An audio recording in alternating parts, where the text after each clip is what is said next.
자, 문제 풀어보겠습니다. 1번부터 볼게요. 지속적으로 바람이 불 때 표층에서 이동과 수온 분포. 자, 서해안에 지속적으로 북풍이 불고 있어서 해수의 이동까지 다 나타나네요. 자, 바람이 부는 거에 오른쪽 90도로 해수가 이동하기 때문에 북반구가 맞죠? 해수면의 높이는 A 해역이 B 해역보다 높다. 해수가 이쪽으로 이동하면 당연히 A 쪽이 높을 수밖에 없겠죠? 그러면 용승이 강하게 일어나겠죠. 연안 용승이. 그럼 영향염은 A 해역과 B 해역. B 해역이 더 풍부하겠죠. 용승이 일어나는 B 해역에 영향염이 많을 수밖에 없습니다. 정답은 3번이 되겠죠. 2번 문제입니다. 북반구에서 지속적으로 바람이 분다. 자, 북반구 체크하시면 시계 방향이기 때문에 고기압, 여기는 저기압. 그러면 고기압에서는 해수가 모여서 침강이 일어나겠죠. 고기압 맞고요. 용승 아니라 침강이고요. 나와 같은 해양에서는 서늘한 날씨. 저기압이면 발산하기 때문에 용승이 일어납니다. 그래서 서늘한 날씨가 맞죠. 찬 해수에 의해서 공기가 냉각되어 서늘한 날씨가 나타나게 됩니다. 3번 평상시와 엘니뇨 시기에 열대 태평양의 대기순환을 순서 없이 나타낸 것. 나가 평상시, 가가 엘니뇨죠. 구름 위치를 보면 파악할 수 있습니다. 무역풍세기는 가가 나보다 약하고요. 동태평양에서 수온 약층이 시작되는 깊이는 가가 나보다 깊다. 수온 약층이 시작되는 깊이가 깊다라는 거는 용승이 약하다는 겁니다. 그럼 가가 깊다. 가가 용승이 약하다. 엘니뇨니까 용승이 약하다. 맞고요. 동태평양에서 강수량은 가가 나보다 많다. 동태평양의 강수량 많죠? 4번이 되겠습니다. 자, 4번 문제. 표층 수온 편차 나타낸 거고 다는 해수면 높이 편차 나타낸 거다. 수온 편차 봤을 때 동태평양의 수온이 높은 게 엘니뇨, 낮은 게 라니냐. 다 구했죠? 남적도 북쪽도 해류는 나보다 가일 때 강하다. 틀렸고요. 용승은 나보다 가일 때 강하다. 틀렸고요. 다는 나보다 가일 때 관측한 것이다. 어쩔 수 없이 답이 2번이긴 한데요. 왜 그런지 확인해 보겠습니다. 먼저 문제로 풀게요. 해수면 높이가 동태평양 해수면 높이가 높다라는 거는 이 서쪽으로 운반하는 이 적도 해류가 약하다는 거죠. 적도 해류가 약하다. 아시겠죠? 적도 해류가 약하다는 거기 때문에 즉 무역풍이 약한 엘니뇨라는 것입니다. 그러니까 라니냐보다 엘니뇨일 때 관측한 것이다가 맞습니다. 4번에 2번이 될 거예요. 자, 5번. 엘니뇨 또는 라니냐 중에 수온 편차를 나타낸 것이다. 수온 편차가 동태평양에서 높아요. 관측값 마이너스 평년값이 플러스 값이다. 즉 관측값이 평년값보다 크다. 평소보다 수온이 높다. 라는 얘기고 즉 엘니뇨라는 얘기입니다. 기억 맞죠? A와 B 해역에서 기압차는 평상시보다 크다. 기압차는 평상시보다 작아지게 됩니다. 왜냐하면 A는 기압이 높아지고 B는 기압이 낮아지기 때문이죠. A 해역의 따뜻한 해수층의 두께는 평상시보다 두껍다. 엘니뇨 때는 이 무역풍이 약화되기 때문에 동태평양 쪽에 따뜻한 해수를 서태평양으로 많이 보낼 수가 없어요. 그래서 따뜻한 해수층의 두께는 평상시보다 두껍지 않고 얇습니다. 5번에 1번이 되겠죠. 6번입니다. 엘니뇨와 라니냐 시기에 연직 수온 분포를 나타낸 것이다. 용승이 강한 나가 라니냐, 약한 게 엘니뇨가 되겠습니다. 열대 태평양에서 가보다 나시기, 즉 라니냐의 더 큰 값을 골라라. 해류색이 맞고요. 수온차도 맞고요. 동태평양과 서태평양의 수온 약층이 나타나는 깊이 차이도 맞습니다. 다 맞아요. 원래는 동태평양이 더 얕은 데서 수온 약층이 나타나겠죠? 용승 때문에. 그런데 라니냐 때는 용승이 더 강해지기 때문에 동태평양에서 거의 바로 수온 약층이 나타난다고 볼 수가 있습니다. 그렇기 때문에 수온 약층이 나타나는 깊이 차이는 더 클 수밖에 없겠죠? 7번입니다. 기후변화 원인과 그 원인의 종류와 그 예. 자, 도시화는 A. 자연적인 지구 내적 요인이랑 도시화랑 관련이 없죠. 자연적인 지구 외적 요인에 지구의 수륙 분포 변화가 있지 않습니다. 이 지구 외적 요인이라는 건 태양 활동 혹은 그 밀란코비치 주기에서 세차 운동 이런 얘기를 하는 겁니다. C에 해당하는 에어로졸은 대기로 배출되어 지구의 기온을 낮추는 역할을 합니다. 마치 화산재와 같은 역할을 하는 것이죠. 2번입니다. 8번. 빙하코어에 대한 자료입니다. 빙하 얼음 속에 있는 공기방울은 빙하가 생성될 당시의 대기 성분을 나타내겠죠. 그래야만 이걸 이용해서 우리가 분석을 할 거 아니에요? 자, P 지점보다 Q 지점의 빙하 얼음이 먼저 만들어졌을 것이다. 당연히 밑에 있는 게 먼저 만들어졌겠죠. 니은도 맞고요. 디귿. 밝은 층과 어두운 층의 줄무늬가 나타난다. 이 니은은 계절에 따라 주기적으로 나타난다. 맞습니다. 자, 밝은 층과 어두운 층의 줄무늬가 계절에 따라 주기적으로 나타난다고 하는데 정확히 어떻게 주기적으로 나타나느냐면 밝은 층은 여름에, 어두운 층은 겨울에 주기적으로 나타난다라고 합니다. 답지를 봤는데 답지에 그런 설명이 부족해서 좀 더 찾아보고 말씀드리려고 한번 끊고 갔습니다. 8번에 그래서 정답 5번입니다. 9번 그린란드 빙하 코어를 분석해서 얻은 연평균 기온과 메테인 농도 변화. 메테인 많아지면 연평균 기온 높아질 것이다. 바로 예측되죠. 지표 반사율은 니은 시기가 기억 시기보다 크다. 지표 반사율은 기온이 낮을 때가 크겠죠. 대기 중 이산화탄소 농도는 니은이 기억보다 낮겠죠. 추웠으니까. 정답은 9번의 정답 3번이 되겠습니다. 10번 볼게요. 현재 지구 자전축의 경사각과 지구 공전궤도 5만 년 전에서 5만 년 후에 지구 자전축의 경사각 변화를 나타낸 것이다. 니은 시기와 비교한 기억 시기에 대한 설명으로 옳은 것을 골라라. 자전축 경사각만 보겠다는 거죠. 10번 이어서 보겠습니다. 우선 이 문제를 풀려면은 여러분들이 이 연교차라는 게 왜 발생하는지를 이해를 하셔야 되는데, 이 연교차가 발생한 이유는 이 자전축이 기울어져 있기 때문이에요. 그래서 자전축이 23.5도 기울어져 있어서, 자, 간단하게 말씀드리면 여름에는 태양이 23.5도 더 높게 뜨고 겨울에는 태양이 23.5도 더 낮게 뜨면서 태양이 떠 있는 시간 자체도 차이가 나게 되면서 연교차가 발생한다라고 생각하시면 이해가 됩니다. 정확히는 이게 하지와 동지라고 표현을 해야 되는데, 사실 이전 교육 과정에서는 천체에서 이걸 배웠는데 요즘엔 나오지가 않아서 이 정도로 이해하시면 되겠습니다. 동제는 마이너스다. 그래서 니은과 기억 시기를 비교하면요, 결국에는 기억보다 니은이 경사각이 더 커요. 경사각이 더 커지면 연교차가 커집니다. 왜냐면 이 경사각 때문에 연교차가 발생했기 때문에 경사각이 커지면 연교차도 커진다 라고 생각하시고, 니은 시기와 비교한 기억 시기니까 경사각이 작을 때의 얘기죠. 경사각이 작을 때 겨울철 한낮에 태양의 최대 고도가 더 높다. 이게 맞습니다. 왜냐면 경사각이 더 작으면요, 마이너스 수치가 더 그러니까 조금만 더 낮게 뜨는 거죠. 원래는 마이너스 23.5만큼 낮게 떴다면 기억은 마이너스 22도, 그러니까 22도 낮게 뜨는 거잖아요. 그럼 23.5도 낮게 뜰 때보다는 더 높단 말이에요.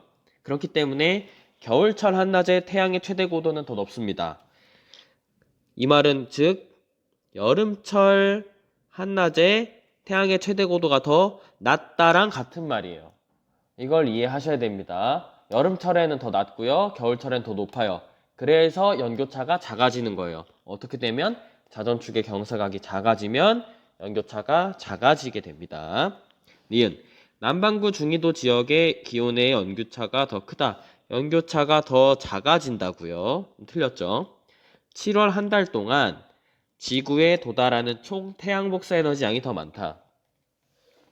지금은 경사각 이외의 요인은 전혀 고려하지 않습니다. 경사각만 바꿨는데 경사각만 바꾸게 되면 7월 한 달 동안 지구에 도달하는 총 태양 복사 에너지 양은 똑같아야 돼요. 달라질 게 하나도 없습니다. 지구에 도달하는 태양 복사 에너지 양은 동일합니다. 그래서 정답은 10번의 정답은 1번이 되겠습니다. 자, 11번. 이번에는 세차 운동과 관련된 문제예요. 그림 가는 현재 지구 자전축의 경사 방향과 지구 공전 궤도 나는 세차 운동을 나타낸 겁니다. 현재 30도 S, 남이 30도 지역의 평균 일사량은 원일점보다 근일점에서 많다. 일단 원일점이라는 건 태양에서 가장 먼 지점, 근일점이라는 건 태양에서 가장 가까운 지점을 얘기합니다. 그리고 여름과 겨울을 구분하는 방법은 적도를 기준으로 북반구와 남반구에 태양빛이 바로 닿는 쪽이 여름이 됩니다. 자, 선 다시 그려볼게요. 자, 여기서는 북반구가 여름, 여기서 북반구가 겨울이 되겠죠. 근데 기억 문제에서 남반구를 물어보니까 남반구의 계절을 쓰겠습니다. 남반구는 겨울, 여름이죠. 평균 일사량은 원일점보다 근일점에서 많다. 근일점에서 여름이니까 당연히 평균 일사량이 많습니다. 기억 맞아요. 니은 약 6,500년 전 북반구는 근일점에서 가을철이다. 자, 이 문제 굉장히 중요합니다. 이걸 잘 이해하셔야 돼요. 디귿부터 보겠습니다. 약 13,000년 후 우리나라에서 기온의 연교차는 현재보다 커진다. 우리나라는 북반구고요. 북반구는 현재 연교차가 굉장히 낮은 편이에요. 왜냐하면 원일점에서 여름이고 근일점에서 겨울이기 때문에 여름은 덜 덥고 겨울은 덜 추운 상태예요. 그런데 13,000년이 지나게 되면 세차운동으로 인해 자전축이 뒤집히면서 이 근일점, 원일점에 해당하는 계절이 바뀌게 됩니다. 그래서 13,000년 후에는 연교차가 커져요. 디귿까지 맞아요. 자, 여기서 이제 니은을 풀겠습니다.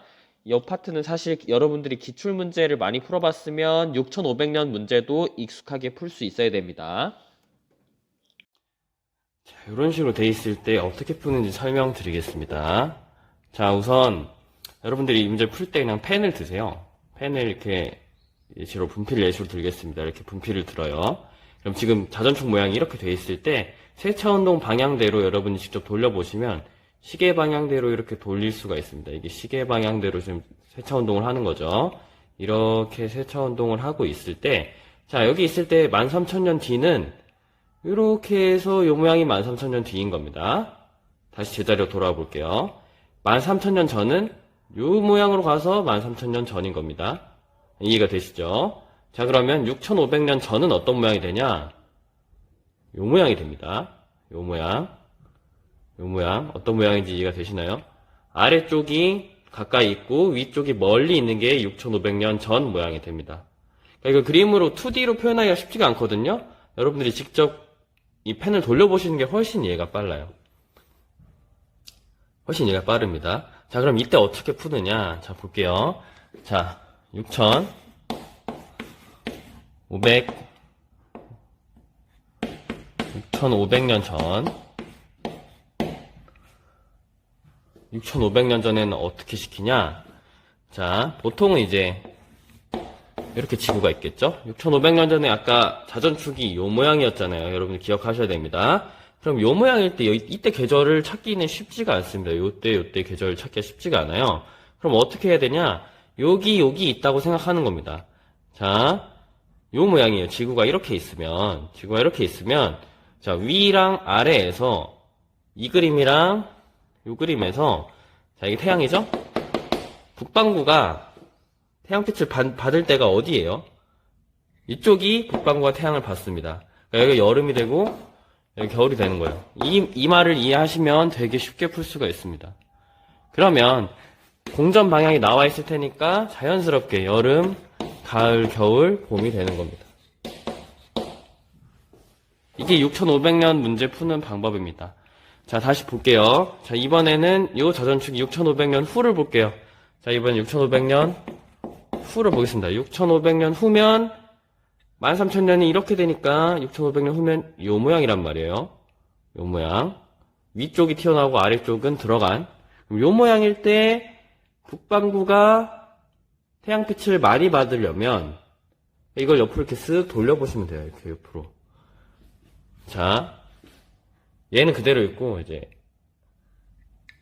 그러니까 즉, 요 모양을 옆에서 본다 치면 이 모양이 되는 거죠.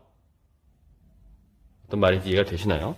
자, 요 모양일 때 태양이 이렇게 빛을 주잖아요. 그리고 이렇게 입체로 보고 있으니까, 자, 6500년 뒤, 요 모양에서 이렇게 보고 있으니까, 이렇게 태양빛이 이렇게 준다고 치면 사실 요 모양에서 태양빛이 이렇게 오고 있는 거란 말이죠. 요 모양은.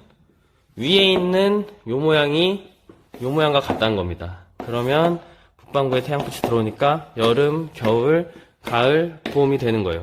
이렇게 이 문제를 푸셔야 수월하게 푸실 수가 있습니다. 6500년짜리. 그러니까 결국에 핵심 뭐냐면요. 여러분들이 볼펜을 돌리는 거예요. 볼펜을 제자리에서 문제를 풀실 때 현재니까 13000년 뒤, 13000년 전, 13000년 전은 거꾸로 이렇게 돌아가야 되죠.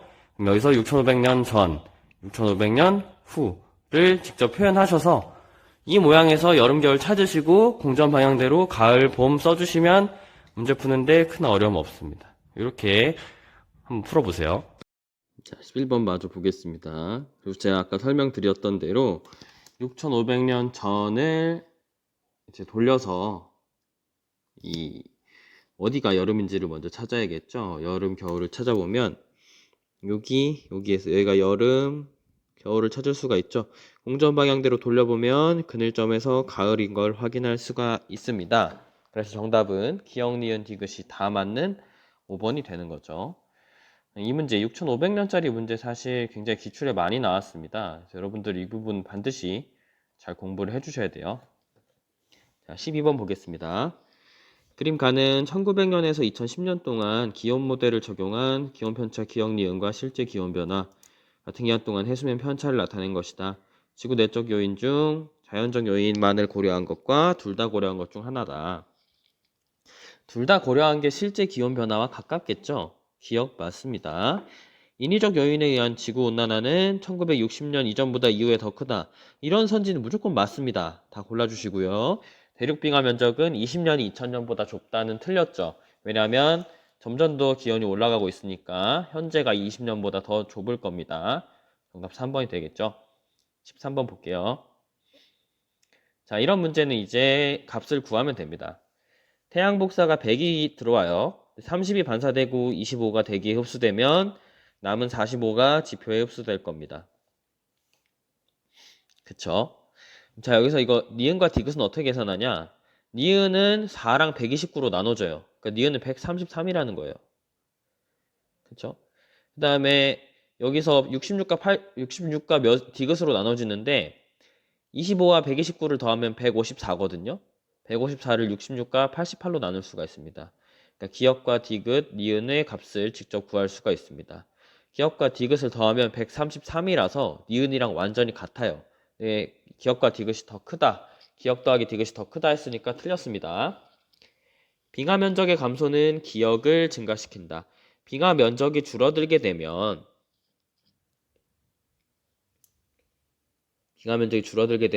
반사하는 양이 줄어들기 때문에 지표가 흡수하는 양은 커지는 게 맞습니다. 지구에 대기가 없다면 니은은 현재보다 클 것이다. 지구에 대기가 없다면요.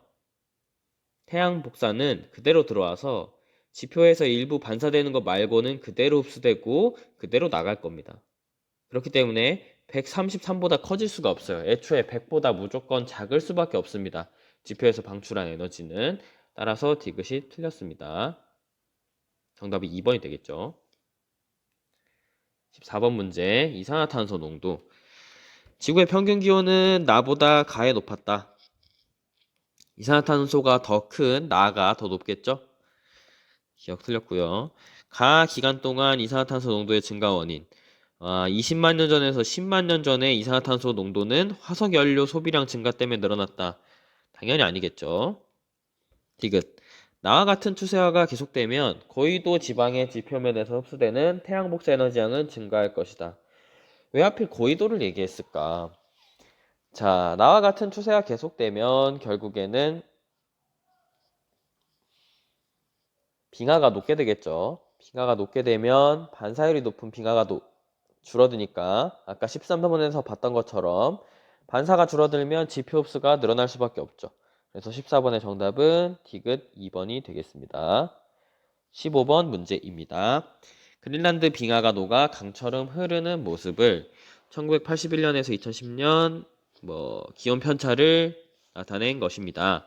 가에서 녹은 빙하는 해수면의 높이를 상승시킨다. 이 해수면 높이 문제가 재작년에도 나왔었는데 그 해수면이 높아진 이유는 해수의 열 팽창과 또 대륙에서의 빙하가 녹는 것 이 두 가지인데요. 그 재작년에 수능 완성에서 어떤 문제가 나왔냐면 북극해의 빙하가 녹으면 해수면이 많이 높아진다 이런 느낌의 문제가 나왔어요.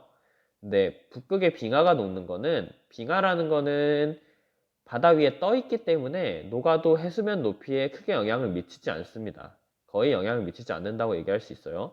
근데 이 그린란드라는 건 대륙이에요. 그린란드는 북극 쪽에 있는 대륙이기 때문에 이 빙하가 녹으면 해수면 높이 상승이 맞습니다. 그래서 북극 근처라고 무조건 상승 안 시킨다는 게 아니고요. 그 빙하가 물 위에 떠 있는지 아니면 대륙의 형태인지 이게 중요하다는 얘기입니다.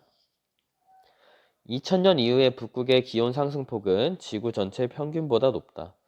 북극의 기온 상승폭은 지구 전체 평균보다 높잖아요. 직접 보시면 높죠? 북극 지방의 반사율은 900년보다 2000년에 더 높았다. 말도 안 되죠? 반사율은 빙하가 많아야 높습니다. 그렇기 때문에 빙하가 녹은 현재는 다 반사율이 낮고 덥고 이런 식으로 문제를 다 골라줘야 돼요. 자, 평균 해수면은 제주 부근 해역에서 가장 많이 상승하였다. 읽어보시면 울릉도보다도 더 큰 게 제주 5.43이죠? 기억 맞잖아요. 니은 나에서 우리나라의 평균 해수면 높이는 평균적으로 5mm, 1년에 5mm 이상 상승하였다라는 겁니다. 볼게요. 나는 같은 기간 동안 우리나라의 평균 해수면 높이 편차를 나타낸 거래요. 자, 30년 동안 몇 cm예요? 5cm 정도 되는 것 같아요. 30년 동안. 그러니까 이게 30년이기 때문에 5cm. 30년 동안 5cm. 3년에 5mm. 그러니까 1년에 5mm는 틀렸죠. 우리나라의 평균 기온은 A 기간보다 B 기간에 높았을 것이다. 해수면 높이가 계속 높아지는 B 기간에 높을 것이다. 라고 유추하는 거 어떤가요? 괜찮죠? 디귿도 맞아서 정답은 3번이 됩니다. 여기까지 이전 문제 풀어봤는데요. 이 7단원에서 여러분들이 제일 많이 틀릴 법한 거는 역시나 엘니뇨 아니냐 혹은 저 세차운동 경사각 그다음 이심률 변화 요 두 유형입니다. 그래서 이 두 유형을 잘 잡아두셔야 돼요. 나머지 이 지구온난화 문제는 지구는 더워지고 있다라는 식으로 푸시면 자료가 특별히 예외되는 자료를 주지 않는 한 다 맞을 거예요. 그러니까 어렵지 않습니다. 그대로 자료 해석하시면 되니까 너무 부담 갖지 마시고 한번 잘 공부해 보시길 바랍니다. 다음에 3점으로 찾아오겠습니다.